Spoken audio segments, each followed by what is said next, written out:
ആഗോള വിദ്യാഭ്യാസ നയത്തിനനുസരിച്ച് ഇന്ത്യയിലെ വിദ്യാഭ്യാസ നിയമത്തിലും കേന്ദ്ര സർക്കാർ മാറ്റങ്ങൾ നിർദ്ദേശിച്ചിട്ടുണ്ട്. അപ്രകാരം UGC മാറ്റങ്ങൾ കൊണ്ടുവന്നിരിക്കുകയാണ്. കേരളത്തിലെ വിദ്യാഭ്യാസ സ്ഥാപനങ്ങൾ മാറ്റങ്ങൾ നടപ്പിലാക്കാൻ തുടങ്ങിയെങ്കിലും അവർക്കാവശ്യമായ ഇൻറ്റേൺഷിപ്പ് സൗകര്യങ്ങൾ നൽകാനുതകുന്ന വ്യവസായ സംരംഭങ്ങൾ കുറവാണ് എന്നത് വലിയൊരു പ്രശ്നമാണ്. മുൻകാലങ്ങളിൽ നിന്ന് വ്യത്യസ്തമായി വിദേശ രാജ്യങ്ങളിൽ ജോലി സാധ്യത കുറഞ്ഞു വന്നിട്ടുണ്ട്. വലിയ തുക ലോണെടുത്ത് അവിടങ്ങളിൽ വിദ്യാഭ്യാസം നടത്തി തൊഴിൽ ലഭിക്കാതെ തിരിച്ചു വരുന്നവരുടെ എണ്ണം വർദ്ധിക്കുന്നു. നമ്മുടെ സമ്പത്ത് വിദേശ വിദ്യാഭ്യാസം എന്ന പേരിൽ ലോണെടുത്ത് വിദേശ സർവകലാശാലകളിൽ ചെലവാക്കുന്നതോടെ വിദേശ രാജ്യങ്ങൾക്ക് വൻ സാമ്പത്തിക ലാഭമുണ്ടാകുന്നു. ഇതല്ലാതെ കേരളത്തിനോ വിദ്യാർത്ഥികൾക്കോ കാര്യമായ ഒന്നും ലഭിക്കുന്നില്ല. ഈ ദുരവസ്ഥ ശാശ്വതമായി അവസാനിപ്പിക്കുന്നതിനായുള്ള അളവിൽ കോഴ്സുകൾ നമ്മുടെ നാട്ടിൽ തന്നെ പഠിപ്പിക്കുന്നതിനാവശ്യമായ എല്ലാ നിലക്കുമുള്ള സൗകര്യം സർക്കാർ ഒരുക്കേണ്ടതുണ്ട്. തൊഴിലവസരങ്ങളും വ്യവസായങ്ങളും. നമ്മുടെ കേരളം ഇന്ന് നേരിടുന്ന പ്രധാന പ്രതിസന്ധികളിൽ ഒന്ന് പുതിയ സംരംഭകരുടെ പരാജയങ്ങളും അതിനെ തുടർന്നുള്ള ആത്മഹത്യകളുമാണ്.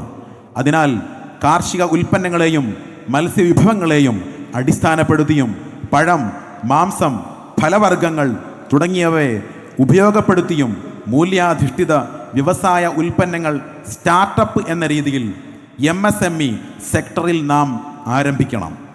കുറഞ്ഞ നിരക്കിലുള്ള വായ്പാ സംവിധാനവും മൂലധന പ്രവർത്തന ഫണ്ട് ലഭ്യതാ സൗകര്യവും ഗ്രാൻഡ്, സബ്സിഡി എന്നീ രൂപങ്ങളിലുള്ള പ്രോത്സാഹനവും പുതുസംരംഭകർ അർഹിക്കുന്നുണ്ട്.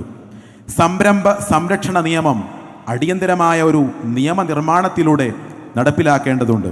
2023 സർവേ അനുസരിച്ച് 22 ലക്ഷം മലയാളികൾ തൊഴിലായി കുടിയേറിയിട്ടുണ്ട്.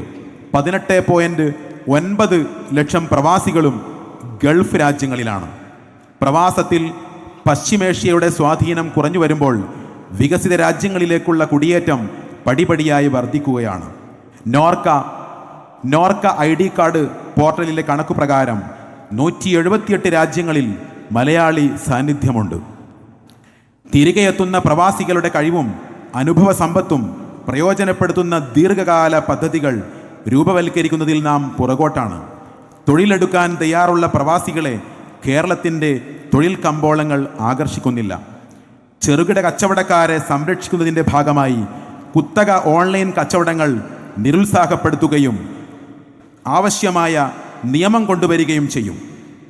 പരമ്പരാഗതമായി നമ്മുടെ കച്ചവടക്കാരും പൊതുജനങ്ങളും തമ്മിൽ നിലനിൽക്കുന്ന കച്ചവട ചരക്കുകൾക്കപ്പുറമുള്ളൊരു മാനുഷിക ബന്ധമുണ്ട്. കേരളത്തെ നടുക്കിയ പ്രളയങ്ങളിലും പ്രകൃതി ദുരന്തങ്ങളിലും ആ നന്മ നമ്മൾ കണ്ടറിഞ്ഞതാണ്. കുത്തക ഓൺലൈൻ കച്ചവട സംരംഭങ്ങളിൽ സ്വാഭാവികമായും ഉണ്ടാകുന്ന വിലക്കുറവ് മാത്രം പരിഗണിക്കുന്ന പുതിയ കമ്പോള സംസ്കാരം നമ്മുടെ കേരളം ഒഴിവാക്കേണ്ടതുണ്ട്. ചെറുകിട കച്ചവടക്കാരെ ഒരു നെറ്റ്വർക്കാക്കി ക്രമീകരിക്കുകയും പ്രാദേശികമായി ലഭ്യമായ അത്തരം കച്ചവടക്കാരിലൂടെ സാധന സേവനങ്ങൾ റേഷൻ കാർഡിൻ്റെ തരവ്യത്യാസമനുസരിച്ച് ഉപഭോക്താക്കൾക്ക് ലഭ്യമാക്കുകയും വേണം. അങ്ങനെ ഓരോ വാർഡിലും ഇത്തരം സംവിധാനങ്ങൾക്ക് ആവശ്യമായ സാധനങ്ങൾ സപ്ലൈ ചെയ്യുവാൻ പഞ്ചായത്ത് അടിസ്ഥാനത്തിൽ ഹോൾസെയിൽ വിതരണ സംവിധാനം ഉണ്ടായിരിക്കണം. ഇതിലൂടെ സാധാരണക്കാർക്ക് കുറഞ്ഞ വിലയിൽ എല്ലാം ലഭ്യമാവും. നാഷണൽ ഹൈവേ, സ്റ്റേറ്റ് ഹൈവേ എന്നിവയുടെ ഇരുവശങ്ങളിലും 500 മീറ്റർ നിലവിലുള്ള തണ്ണീർത്തട നിയമത്തിൽ നിന്ന് ഒഴിവാക്കപ്പെട്ട് വ്യവസായ വാണിജ്യ കെട്ടിട നിർമ്മാണത്തിന് നൽകപ്പെടണം.